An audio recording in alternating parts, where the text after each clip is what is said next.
साथ का महीना है ना, जितने यहाँ बैठे और जितने आस्था चैनल पर सुन रहे और जितने फेसबुक यूट्यूब पर कथा श्रवण करना, प्रयास करना। बैसाख के महीने में मिट्टी के पात्र में जो रात्रि भर जल रखा हो, मिट्टी के पात्र में अगर आपके पास में घड़ा हो, हंडा हो, नी हो तो दिया हो, दीपक हो, कुल्लड़ हो, कोई भी तुम्हारे पास में जो मिट्टी का पात्र उसमें जल भरना, वो जल बैसाख के महीने की किसी भी सोमवार के दिन या किसी प्रदोष के दिन या बैसाख महीने के शिवरात्रि के दिन वो मिट्टी के पात्र का जल अपने घर के प्रत्येक व्यक्ति का स्पर्श कराकर उस मिट्टी के पात्र के जल को तांबे के पात्र में डाल लीजिए और घर के प्रत्येक व्यक्ति का स्पर्श करा लीजिए और शंकर भगवान पर कुंदकेश्वर महादेव के नाम से समर्पित करिए। कभी जीवन में पीछे पलट कर देखने की जरूरत नहीं पड़ेगी। आप जाकर जल चढ़ाएंगे। आप भी बना लो एक नियम कि बैसाख महीने की शिवरात्रि मुझे भी शंकर भगवान को अपने दिल की बात कहते हुए, अपने मन की बात कहते हुए, रोग मुक्ति के लिए, कार्य सिद्धि के लिए, धन वैभव संपदा के लिए, समृद्धि के लिए मुझे भी जल चढ़ा। मैं भी जल चढ़ा। एक लोटा पानी शिव जी को, उसमें बेलपत्र डालने के बाद हेड में उस जल को या कोई मिट्टी का सकोरा हो, बर्तन हो, घड़ा हो, कलश हो, उसमें भरा हुआ रखा हो, वो तांबे के पात्र में डाल लो, उसको ले जाकर चढ़ाओ। और एक और चीज का ध्यान रखना,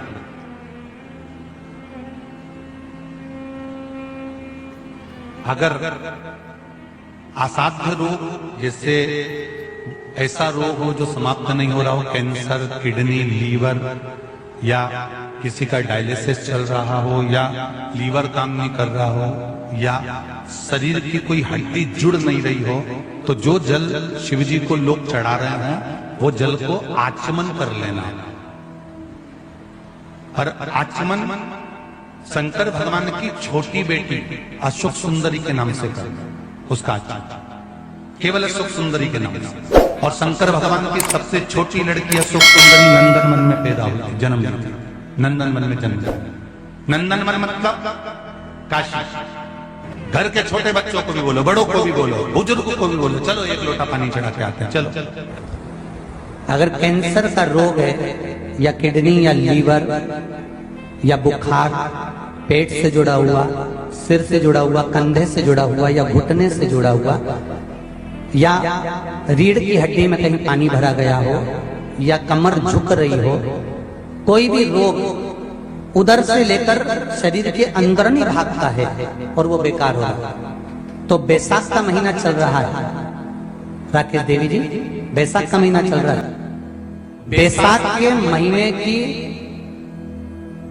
शिवरात्रि के दिन, बैसाख के महीने की जो शिवरात्रि आई है, हर महीने शिवरात्रि आती है, तो बैसाख की जो शिवरात्रि है, इस शिवरात्रि के दिन सुबह 8 बजे से लेकर 11 बजे के बीच में एक लोटा पानी, उसमें थोड़ा सा बेल का फल मिल जाए, उस फल का थोड़ा सा भाग, या तो बेल का फल का अगर छिलका मिल जाए तो उसमें पानी भरकर तांबे के लोटे में डाल लो, या बेल का फल नहीं मिले तो बेलपत्री को लेके उसमें डुबो दो और डुबो के बेलपत्री को बाहर निकाल दो। वो पानी भगवान शंकर को शिवरात्रि के दिन, बैसाख महीने की जो शिवरात्रि है, बैसाख के महीने में प्रत्येक महीने शिवरात्रि आती है, बैसाख के महीने की शिवरात्रि के दिन सुबह 8 बजे से लेकर 11 बजे के बीच में शंकर भगवान को अपना रोग और बीमारी का बोलकर शंकर भगवान को जल समर्पित कर आ जाओ। बाबा पर विश्वास रखकर चढ़ाना, धीरे धीरे ठीक हो जाओ। शिव से भगवान शिव की सुबह के समय जाकर, और अगर बेलपत्री का पानी नहीं मिले तो मिट्टी के पात्र का पानी, आपको कथा में कहा है, मिट्टी के पात्र का पानी वो भी शंकर भगवान को समर्पित कर सकते। जल बैसाख के महीने में शंकर पर शीतल जल समर्पित कर देने से शरीर के रोग समाप्त हो जाते हैं और रोग टिकता नहीं। शीतल और अगर शीतल जल का दर्शन करना हो तो कभी महाकालेश्वर अभियाल कभी आप लोग लाइव दर्शन करते हो महाकाल के, तो महाकाल के दर्शन करेंगे तो वैशाख महीने में 5-5 घड़े मिट्टी के महाकाल राजा के ऊपर बांध दिए जाते हैं जल चढ़ाने के लिए। कभी आप लोग चकलेश्वर महादेव जाए मथुरा वृंदावन में गिरिराज जी की परिक्रमा, चकलेश्वर महादेव पे 5-5 मिट्टी के घड़े शिव जी के ऊपर बांध दिए जाते हैं। कभी काशी जाए तो वहां पर मिट्टी का घड़ा शिव जी के ऊपर रख दिया जाता है। क्यों? क्योंकि वो मिट्टी के पात्र का जल जब बैसाख के महीने में शिव पर गिरता है तो जो उस जल को समर्पित करता है वो रोग से मुक्त हो जाता है, बड़ी बीमारी में घिरता नहीं। जयंत ब्राह्मण के मुख से श्रवण कर लिया था कि बैसाख महीने में अगर शिवरात्रि पड़े और उस शिवरात्रि पर एक कलश का पात्र लोटा तांबे का या मिट्टी में रखा हुआ जल पात्र में लेकर एक बेलपत्र का छोटा सा भाग उसमें छुआया हुआ, और फिर निवेदन कर रहा हूं अगर बेलपत्र उस दिन नहीं मिले तो पात्र लेकर चले जाना मंदिर में। मंदिर में शंकर जी पे तो बेलपत्र चढ़ी होगी ना, अरे बोलो तो जरा, चढ़ी होगी ना। उसी बेलपत्र को धोकर फिर जल के पात्र में उसको छुआकर फिर शंकर भगवान को भाव से दिल से जो चाहते हो, धन वैभव संपदा सत्ता या रोग से मुक्ति चाहे उधर से जुड़ी हो। हाँ, एक चीज का ध्यान करना, अगर संपदा के लिए, विवाह के लिए या विद्या के लिए या अन्य चीजों के लिए आप शिव जी को जल चढ़ा रहे हो तो उसके जल को उठाकर नहीं लाना है। और अगर रोग के लिए जल चढ़ा रहे हो कि मुझे ये तकलीफ है, घर में ये बीमारी चल रही है या रोग चल रहा है या किडनी का या लीवर का या कैंसर का या ब्लड प्रेशर का, तो जो जल तुमने समर्पित करा उसको लेकर आकर आचमन भी करना। कौन से दिन? जम के बोलो जरा। शिवरात्रि।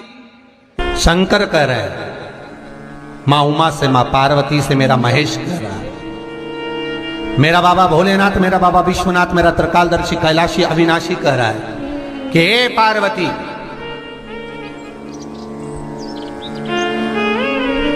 एक बीला, एक बेल जो मुझे समर्पित करता है और समर्पित करने के बाद उस बेल की महत्वता देखिए, जो बैसाख महीने में बाबा शंकर को जो चढ़ाया जाता है और 1000 अश्वमेध यज्ञ का पुण्य फल हम प्राप्त कर लेते मात्र एक फल चढ़ाकर, मात्र एक फल चढ़ाकर। हे पार्वती,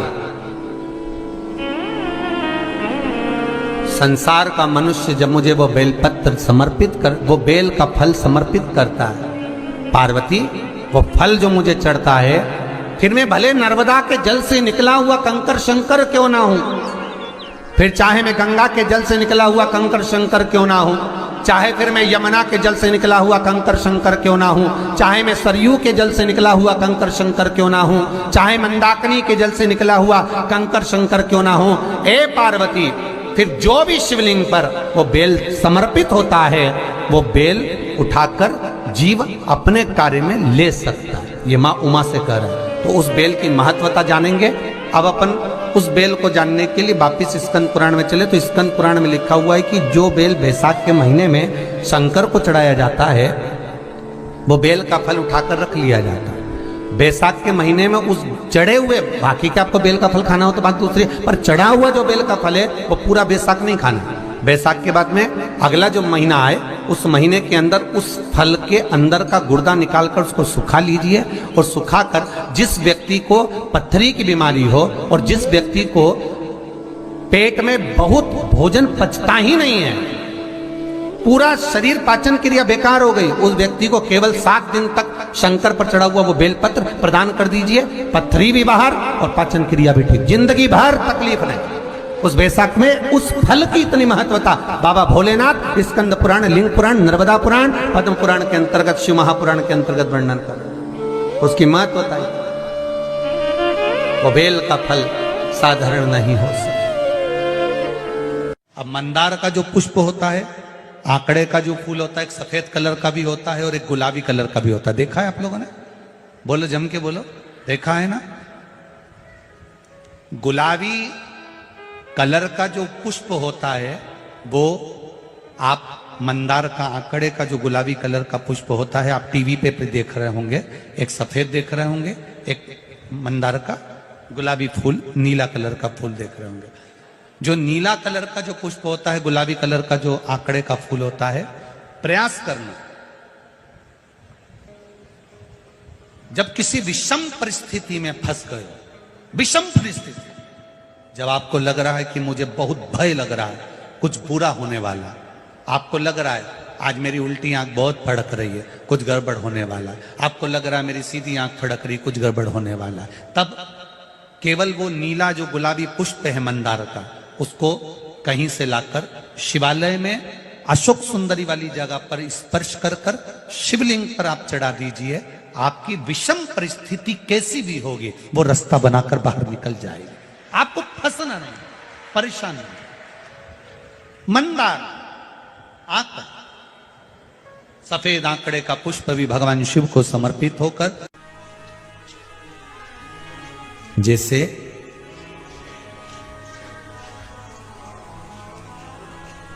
बेले के फल का गुर्दा, बेल का जो फल होता है, बेलपत्री का फल, उसका जैसे गुर्दा, उसके अंदर का जो भाग होता है बेल का, वो गुर्दा,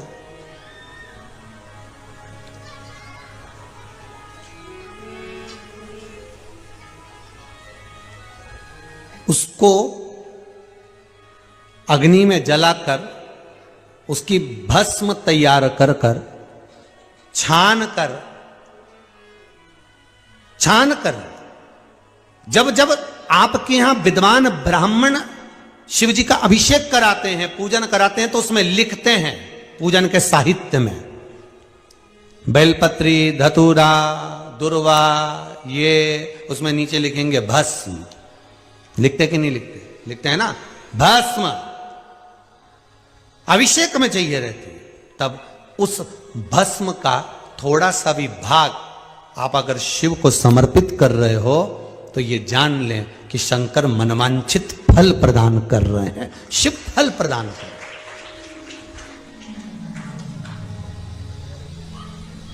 महाराज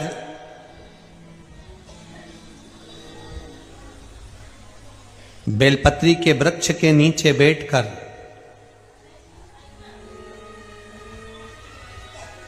हाथ में एक बेलपत्र का पत्ता रखकर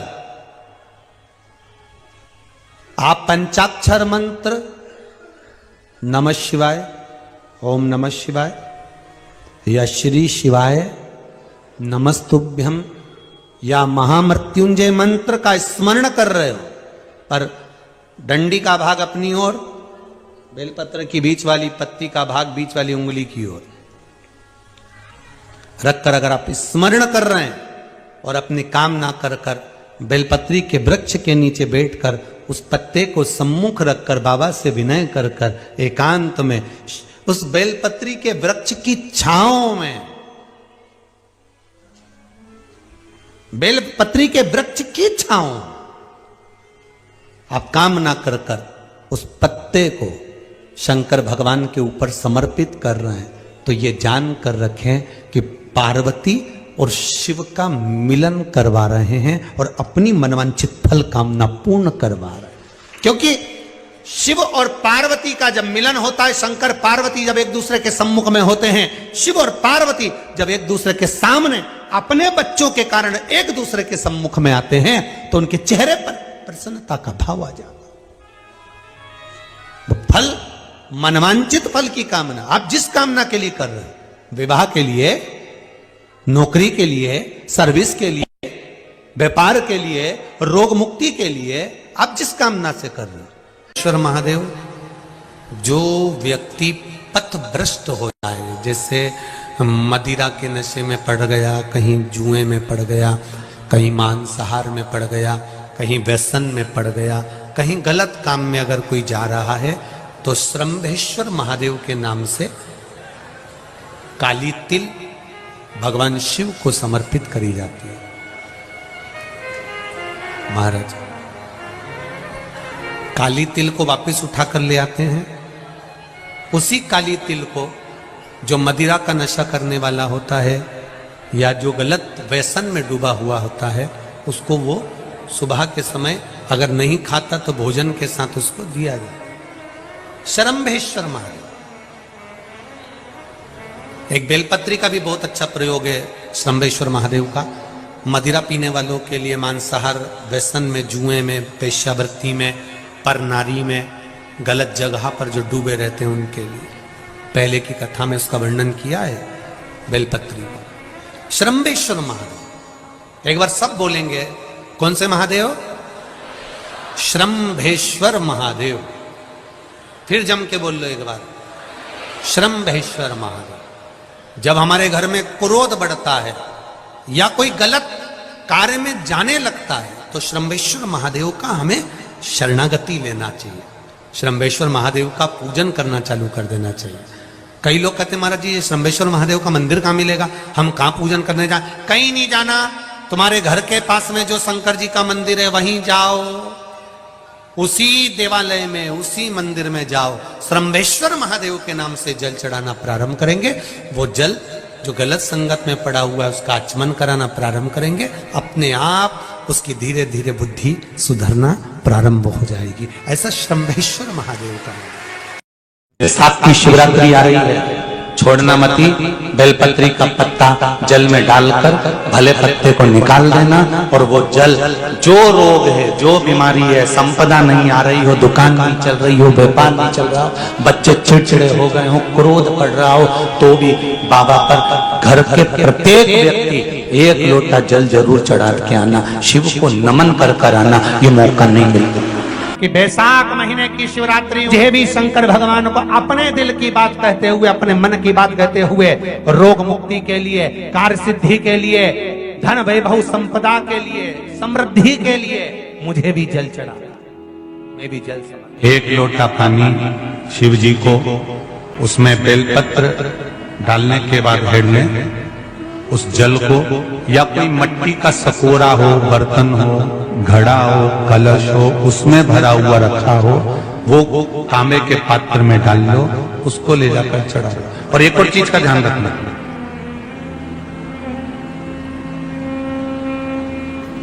अगर असाध्य रोग, जैसे ऐसा रोग हो जो समाप्त नहीं हो रहा हो, कैंसर, किडनी, लीवर, या किसी का डायलिसिस चल रहा हो, या लीवर काम नहीं कर रहा हो, या शरीर की कोई हड्डी जुड़ नहीं रही हो, तो जो जल शिवजी को लोग चढ़ा रहे हैं वो जल को आचमन कर लेना। और आचमन शंकर भगवान की छोटी बेटी अशोक सुंदरी के नाम से करना, उसका आचमन केवल अशोक सुंदरी के नाम से। और शंकर भगवान की सबसे छोटी लड़की अशोक सुंदरी नंदनवन में पैदा हुई, जन्म ली, नंदनवन में जन्म लिया। नंदनवन मतलब काशी। घर के छोटे बच्चों को भी बोलो, बड़ों को भी बोलो, बुजुर्गों को भी बोलो, चलो एक लोटा पानी चढ़ा के आते हैं, चलो। अगर कैंसर का रोग है, या किडनी, या लीवर, या बुखार, पेट से जुड़ा हुआ, सिर से जुड़ा हुआ, कंधे से जुड़ा हुआ, या घुटने से जुड़ा हुआ, या रीढ़ की हड्डी में कहीं पानी भरा गया हो, या कमर झुक रही हो, कोई भी रोग उधर से लेकर शरीर के अंदर नहीं भागता है और वो बेकार होगा। तो बैसाख का महीना चल रहा है राकेश देवी जी, बैसाख का महीना चल रहा है। बैसाख के महीने की शिवरात्रि के दिन, बैसाख के महीने की जो शिवरात्रि आएगी, हर महीने शिवरात्रि आती है, तो बैसाख की जो शिवरात्रि है, इस शिवरात्रि के दिन सुबह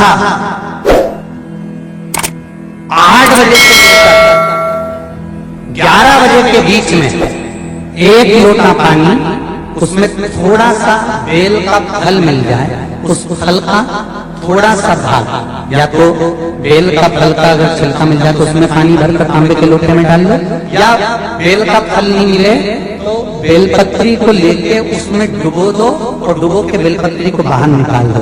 वो पानी भगवान शंकर को शिवरात्रि के दिन, बैसाख महीने की जो शिवरात्रि है, बैसाख के महीने में प्रत्येक महीने शिवरात्रि आती है, बैसाख के महीने की शिवरात्रि के दिन सुबह 8 बजे से लेकर 11 बजे के बीच में शंकर भगवान को अपना रोग और बीमारी, शंकर भगवान को जल समर्पित कर रहा, बाबा पर विश्वास रखकर चढ़ाना, धीरे धीरे ठीक हो जाएगा। शिव से भगवान शिव की सुबह के समय जाकर, और अगर बेलपत्री का पानी नहीं मिले तो मिट्टी के पात्र का पानी, आपको कथा में कहा, मिट्टी के पात्र का पानी वो भी शंकर भगवान को समर्पित कर सकते हैं।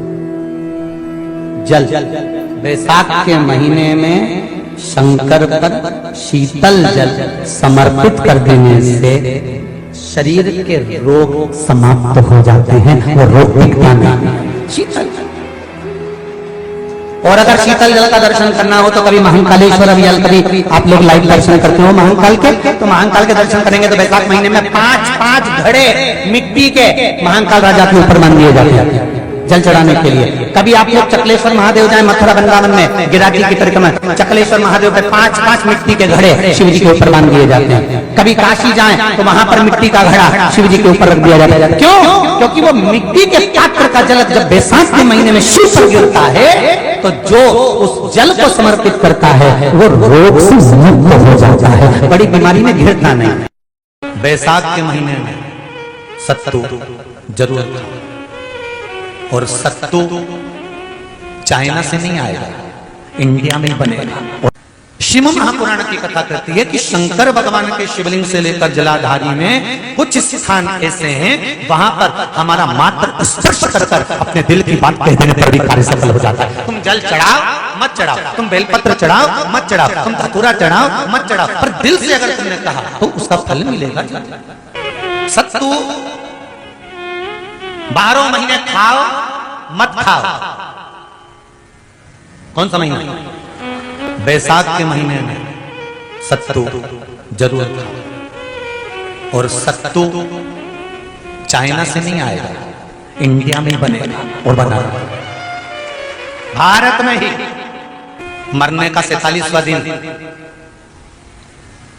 जब मरेंगे तब गरुड़ पुराण बचेगी, पहले ही सुन लो। और जिसके पास में गरुड़ पुराण नहीं हो तो पंडित जी से मंगवाकर फिर पढ़ के देख लेना।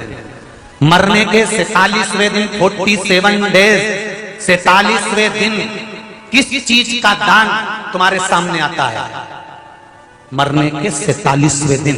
10 दिन तक तो जीवात्मा घर की अटारी फिरती, मरने के बाद 12वें के दिन चली जाती है। उसके बाद में जब 47वां दिन आता है तो 47वें दिन जीवात्मा को क्या दान करा जाता है?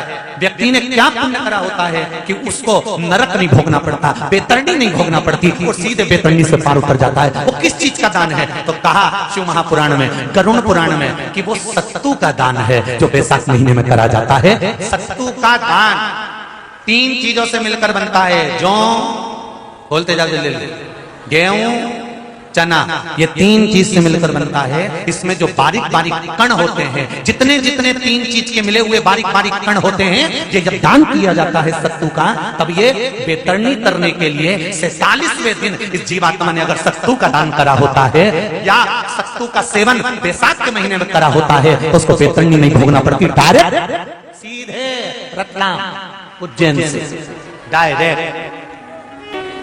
मैंने भी तो ये पूछा किस किस क्या बनता है, मैं अभी थोड़ी ना कि अभी बन गया। बैसाख में बनता तो होगा। पहले गांव के लोग तीरथ करने जाते थे, गांव का लोग जब तीरथ करने जाता था कोई सामान नहीं ले जाता, सत्तू बांधी पोटली में धरा यूं और पानी में घोलिया और नमक डालिया या शक्कर या गुड़ घोल के और पी के वही चले। आज के अब जब सैनिक युद्ध करने जाता है, थक जाता है, बहुत थकान हो जाती है, जब उससे देखा जाता है तो सैनिक का जो कमांडर होता है वो सत्तू मंगवाता है और गिलास में घोल घोल कर पूरी सेना को पिलवाकर फिर युद्ध में उतार देता है। फिर युद्ध में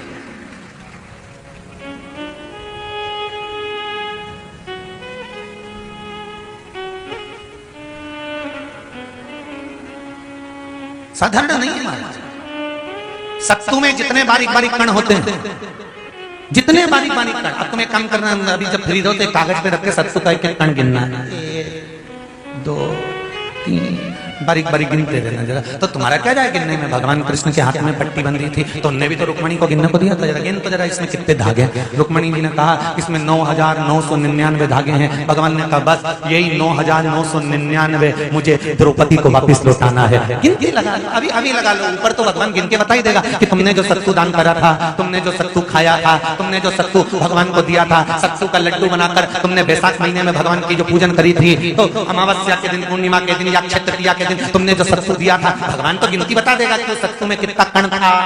और अगर नहीं बताए तो तुम आंदोलन पे बैठ जाओगे कि हमें बताओ पहले हमने कितना सत्तू दिया था, उसमें कितने कण थे, बताना पड़ेगा।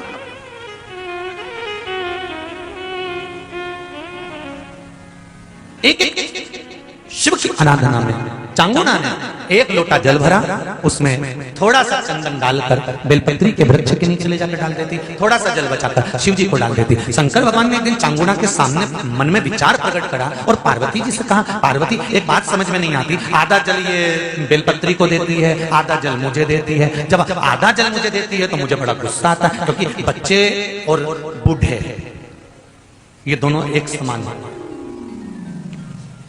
बच्चों को थोड़ा सा भी उसकी सामग्री में से, उसकी चॉइस की चीज में से तोड़ के अगर दूसरे को दे दिया तो बच्चा यूं फेंकेगा, वो जाके और मुंह फुला के बैठ जाएगा, नी खाऊं नी खाऊं। मां समझाए थारे भाई है रे, होगा नीचे मत ऐसा भाई जो मेरा ही रिश्ता खा जाएगा, नीचे मुझे तो पूरा ही। फिर मां अंदर जाएगी, फ्रिज में से वापिस पूरा की पूरा आम निकाल के लाएगी और आम देगी, ये पूरा है, चक्कू से कटा नहीं, देख छोरा भी इतना है वाला, पूरा घुमा घुमा के देखेगा।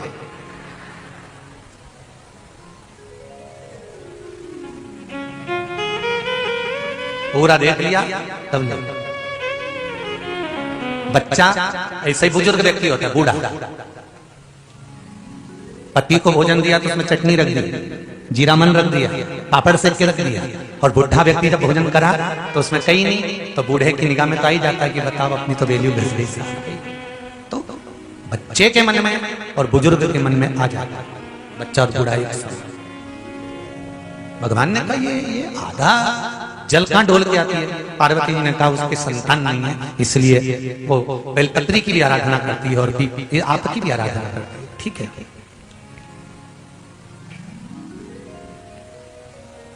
भगवान देवादिदेव महादेव ने देखा चांगुना ने बहुत सेवा कर ली। आज भगवान सुंदर एक संत का रूप धरकर चांगुना के दरवाजे पर पहुंच गए, अलग जगह। चांगुना दौड़ कर आई, बाबा जी आइए, क्या लाऊं मैं आपके लिए? भिक्षाम देहि, भिक्षाम देहि। बाबा ने सब दूर से भिक्षा ली और चांगुना जैसी परात भरकर रानी चांगुना देवी खूब सारा सामान लेकर आई, तो बाबा ने मना कर दिया, मैं आपके हाथ की भिक्षा नहीं ले सकता, मुझे नहीं लेना। क्यों? कहा आपकी संतान नहीं है, आपकी औलाद नहीं है, संतान नहीं है, और अगर आपकी संतान नहीं है तो आपके हाथ की भिक्षा लूंगा तो मैं भिक्षा लेकर जाऊंगा कहां? मुझे आपके हाथ की भिक्षा नहीं चाहिए। इतने में चांगुना ने उस संत के चरण पकड़े और संत के चरण पकड़कर चांगुना कहने लगी, देखिए बाबा जी, जन्म मरण और परण ये तो तीन देवादिदेव महादेव के हाथ में है, संतान देना और ना देना ये शिव जी के हाथ में है, शंकर के हाथ में।